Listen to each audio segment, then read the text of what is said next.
This is Orekoya Olusegun, Physics Mathematics Fundamental on YouTube. Today we are taking an aspect of mathematics under Physics Mathematics Fundamental. And this aspect of mathematics is under analytical geometry. Like I told you the other time, analysis simply means investigating a complex expression or situation in order to draw up conclusion. Geometry is talking about relationship between points, line, plane, solid shapes, and objects in general. Now, we are taking a topic on vector, and this particular topic we are taking is division of a line segment by a point into given ratio.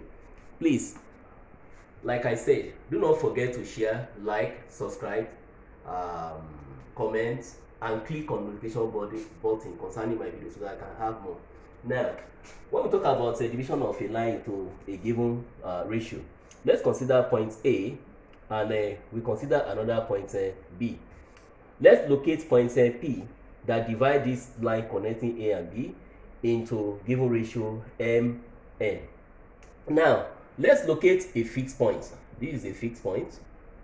Fixed point O at this place. This particular fixed point O is to compare the location of each of these points with respect to these fixed points. So to be able to locate A, I will move in this direction.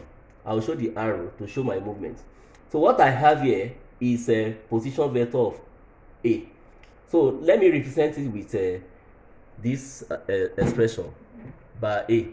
Like what I have here, position vector or location of point A is given as A. If I want to locate point P, I can draw my arrow towards this point P. Let me start with this position vector P. So OP is a position vector of point P. Then let me locate point B, the position of point B, by drawing this arrow in this direction to make point B. I'll rest with this position vector B as it is. So don't forget OB that I have here. OB is the position vector of point B. So, like I have said, OA position vector of point A. This one will be position vector of point P.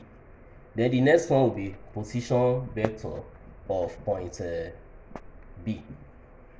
So now this point P has divided the line AB into ratio M and N.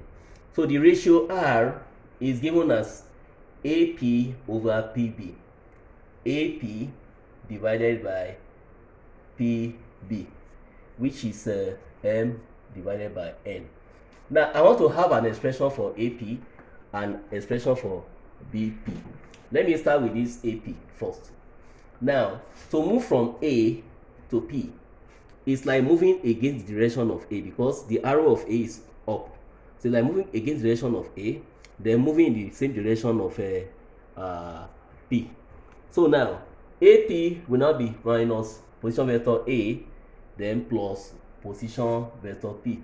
The reason why this P is positive is that my movement is toward this arrow. The reason why this A is negative is because my movement here is against this arrow. So I can rewrite AP as P minus A. Now, to get expression for PB,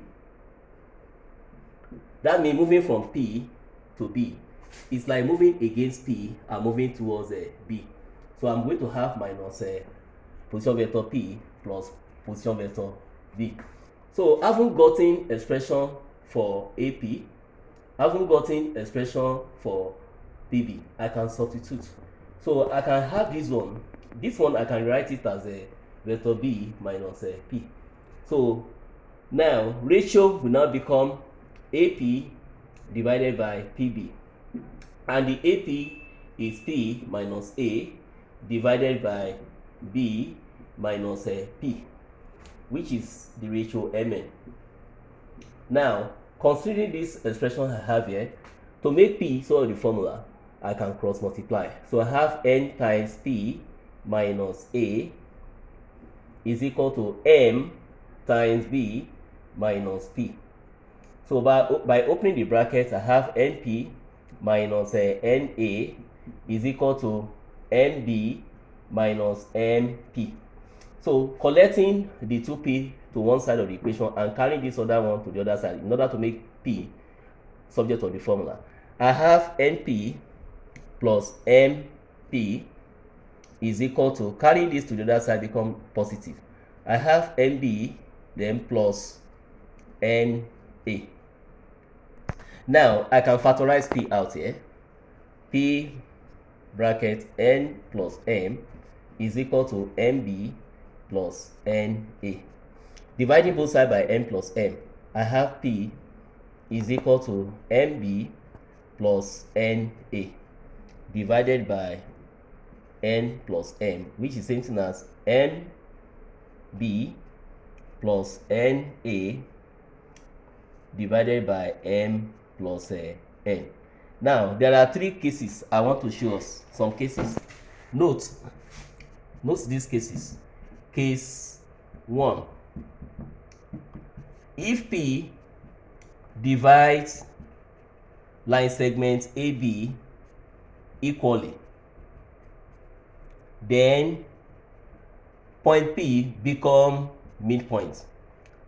It become midpoint. So in that case, if the line is divided equally, that means if I have points A and points B here, and points P divide this line equally, let's say at x here. In this case, if you compare it to this particular line I have here, initially I have mn as my ratio. Now my m has turned to x, and my n that we have here has turned to x also. So in the formula that I have here, anywhere I see mn, I replace it with this x, because P has divided this line into equal parts. So P now in this case is a midpoint.